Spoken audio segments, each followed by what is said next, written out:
Clara. We are joined by head coach Mark Few, who just won his 400th career game, along with student athletes David Stockton and Sam Dower Jr., who tied a West Coast Conference tournament single game record with 15 for 15 from the free throw line, most makes without a miss. Coach, we'll start with you and your thoughts on the victory tonight, Coach. Yeah, it was truly a great win for us. We had to dig as deep as probably we've had to dig this year, and these guys did it, and made play after play after play down the stretch, winning plays down the stretch, and we needed every one of them, including that last one. And the other night when I watched Santa Clara play, I knew we were going to have our hands full because they were a hot team.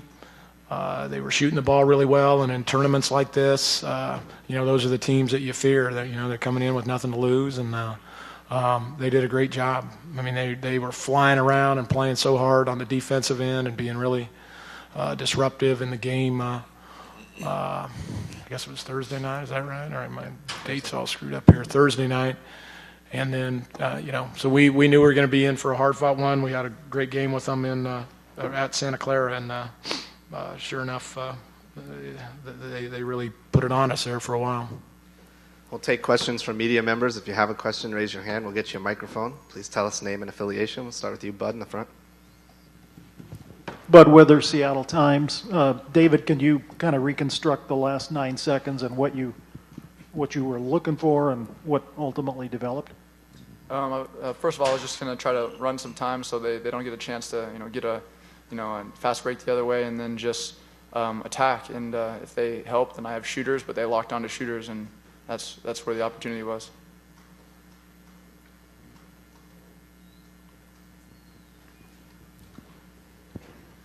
Will Maupin, midmajormadness.com. You had Jared Brownridge go off for 18 points in the first half, and you held him to 6 in the second. Can you just talk about what changed in your defensive game plan for the second half? Who's that directed to? Well, I mean, he hit a lot of tough shots in the first half. I mean, I think there was maybe one or two where we lost him. I know there was one where we didn't fight through a double screen, but the other ones, I mean, he was closely guarded, and he's got a real knack for making those. We challenged the guys at the second half to get up and contest a little bit better, and we did, and those made those shots a little bit tougher. But, I mean, you're still kind of, wincing when he does because he's got a knack for making those closely guarded shots. He's been showing that all year. He's a heck of a freshman in this league. Big time. Other questions for Gonzaga? Amanda?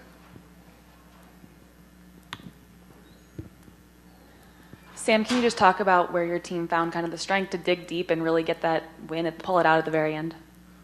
I think it's just our relentlessness that our team has. We've been in situations like that where we've been down in the second half.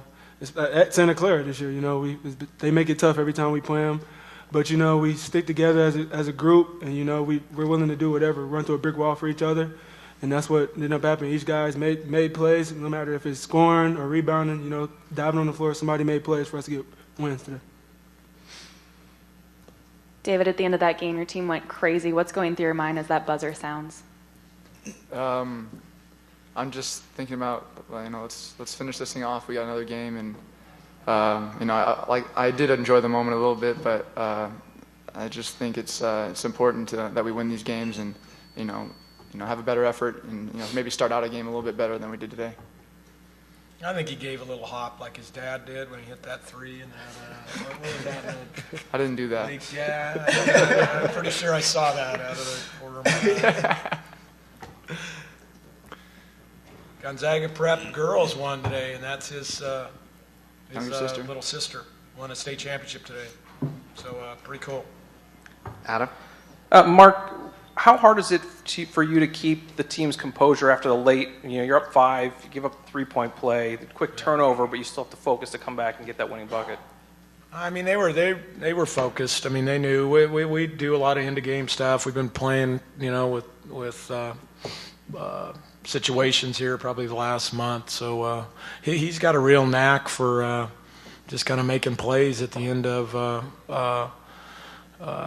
games and all our little situational things that we do. He's just got kind of a winning knack. That's why I felt like he was the best guy to put in a full court ball screen situation. I mean, we shoot half quarters every time at shoot around. He's probably got 30 of them, I think. He's shooting better from half court than he is from the 3 line. True. And so he just got a good little knack for that. So, I mean, I think that they were poised. They knew we made a mistake not getting the ball in there, but we didn't dwell on it. Any other questions for Gonzaga? Jason? Jason Franchuk, Pro for Daily Herald. David, you got to the rim before that once, too, and was it a similar setup, what Santa Clara was trying to do to you there? Yeah, that layup? Yeah, definitely. I think, Kevin and Gary just draw so much attention, and with Sam playing the way he was, there's not a lot of help coming off. They're sticking to their guys, and they're forcing me to try and finish, and that's what I was able to do. And Mark, since that tough swing through Provo and then through San Diego, what have you guys either redone or rediscovered?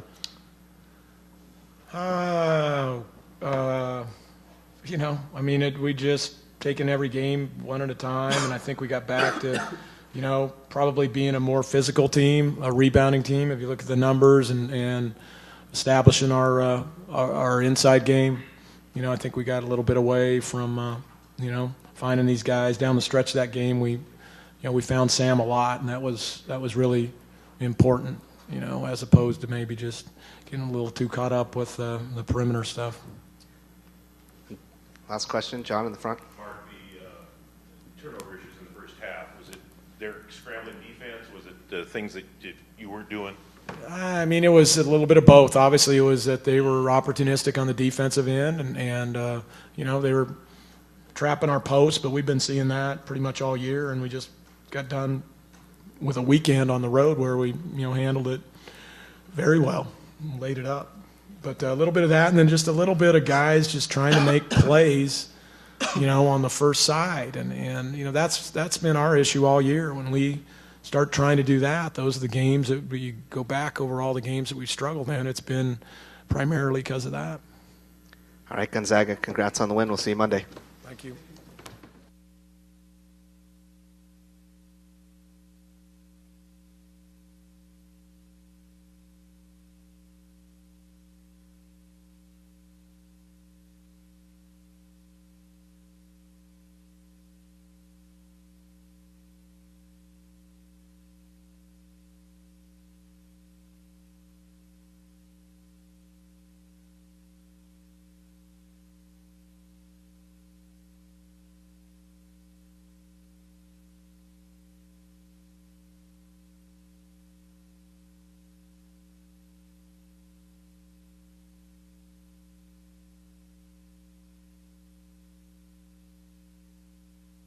It doesn't.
Great game.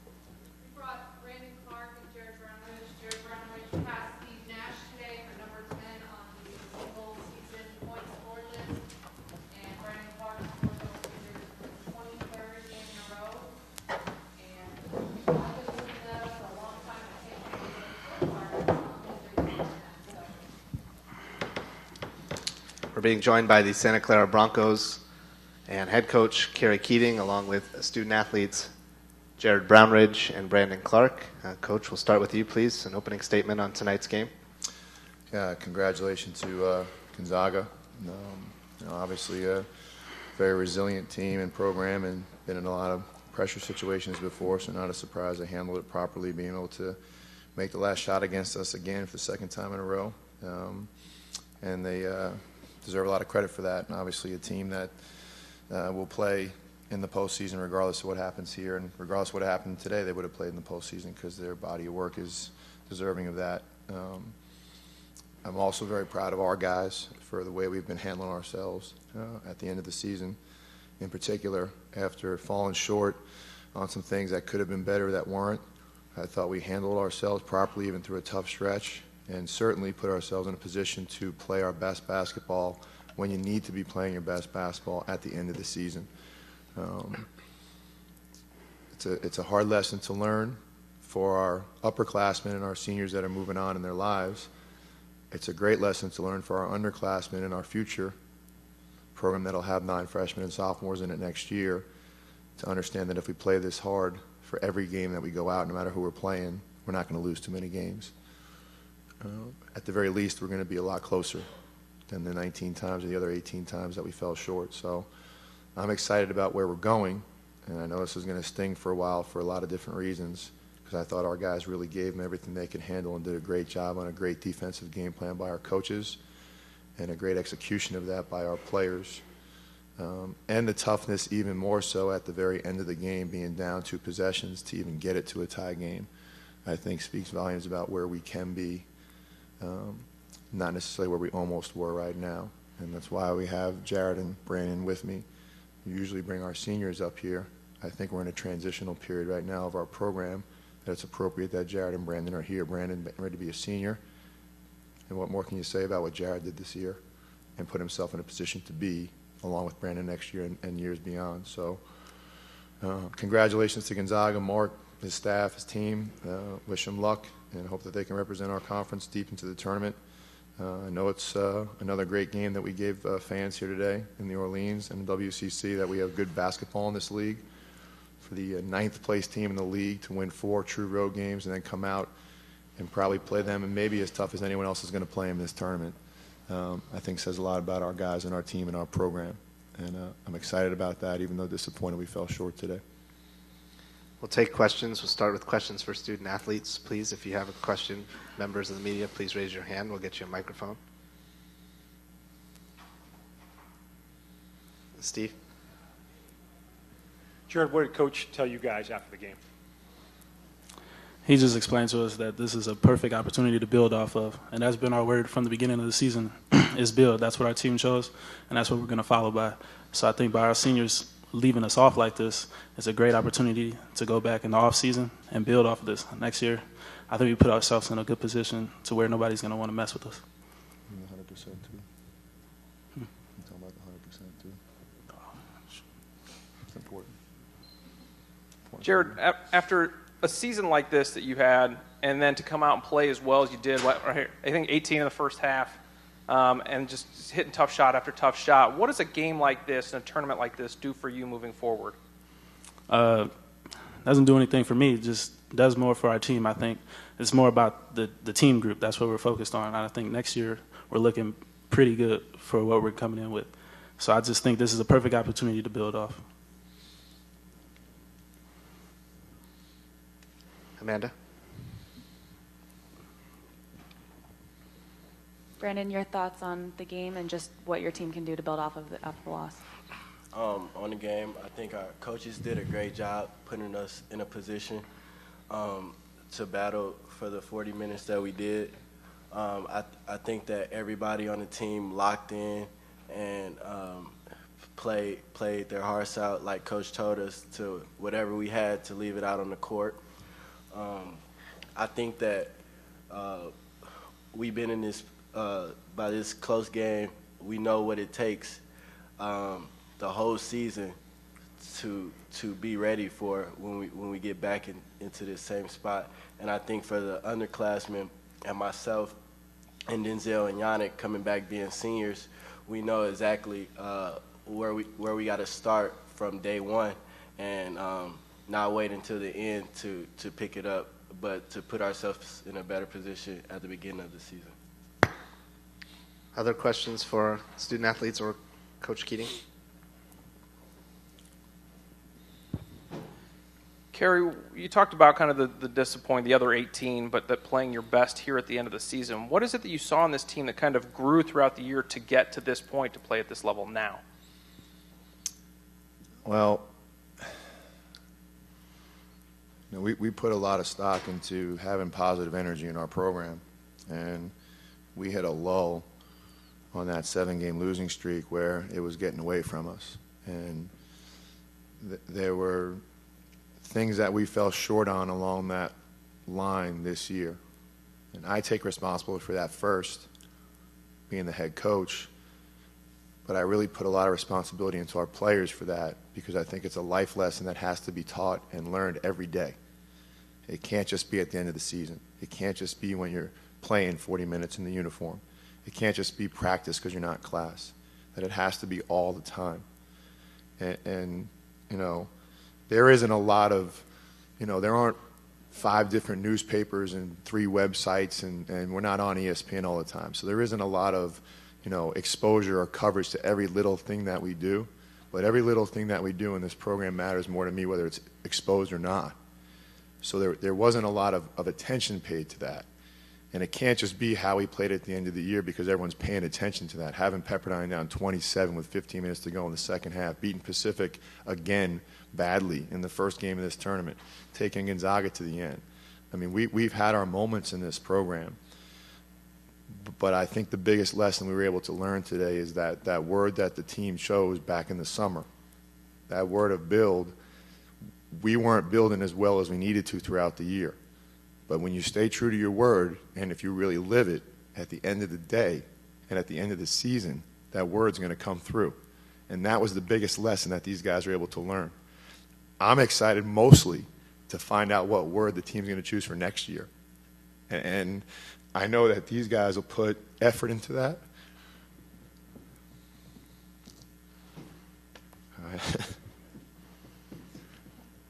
Got time for one more if we have another question? Well, let me finish first. It's, Coach said that there's winning and there's misery. That's really what it is. But that's only temporary. It's every day. It's every single day. And I know exactly where we're going. I know where we've been. I know where we have to get to. I know exactly where we're going. And it's mostly due to the fact that we have players that are starting to understand that too.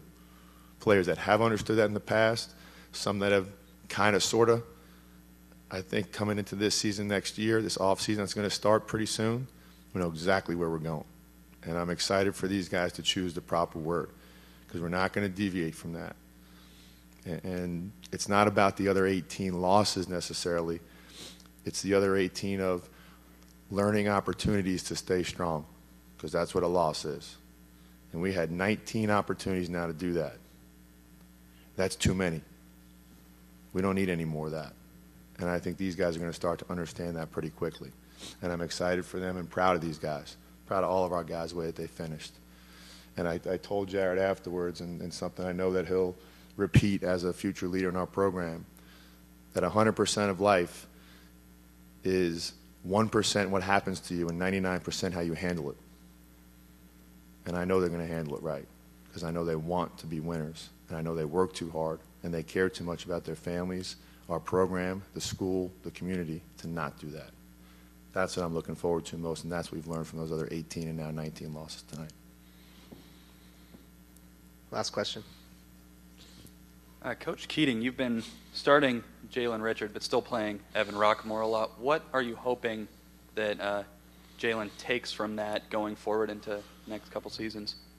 Jalen put himself in a position very early on to play for us this year. Unlike two of his classmates, we decided to redshirt, and Emmanuel Namaya and Jarvis Pugh. Obviously, Jared played this year. Jalen is very, very competitive. He does have a lot of flaws that most freshmen do, but he needs to develop more confidence.